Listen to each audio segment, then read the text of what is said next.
Pinag-aaralan ng Senado na idaos suwing hapon ang impeachment trial ni Vice President Sara Duterte para matiyak na matatapos ito bago magpasko, ayon kay Senate President Sherwin Win Gatchalian. Sa ngayon, 19 na araw nang natatapos mula sa 92 trial dates. Sa kasalukuyang schedule, isinasagawa ang paglilitis suwing Lunes hanggang Miyerkules. Kasi ang pinipilit namin talaga matapos ngayon as much as possible, one witness, one day, as much as possible. Pero kita naman natin na mahirap para lang maging on track kami sa time.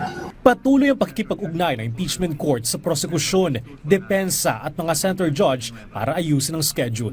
Hindi naman pinag-uusapan ng online impeachment trial kapag nagkakaroon ng work from home setup kapag masama ang panahon. Samantala, binigyan din ni Gatchalian ang kahalagaan ng testimonya ng dating security officer ng Office of the Vice President na si Colonel Raymond Lachica. Batay sa mga pahayag ni na dating OVP Special Disbursing Officer Gina Acosta at OVP Assistant Chief of Staff Limuel Ortonio, kay Lachica tumutumbok ang money trail ng confidential funds. Ako personally, he has to come here. When the time comes, tingnan natin kung kailangan i-compel ng court na papuntahin siya dito. If you follow the money trail at pinakinggan mo yung mga testimonies ni Acosta, ni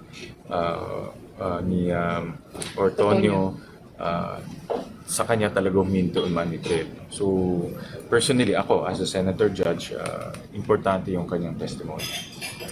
Inamin din ng Senate President na kumakain ng malaking oras ang paglilitis, lalo na't inumpisa na ang pagtalakay sa 2027 proposed national budget.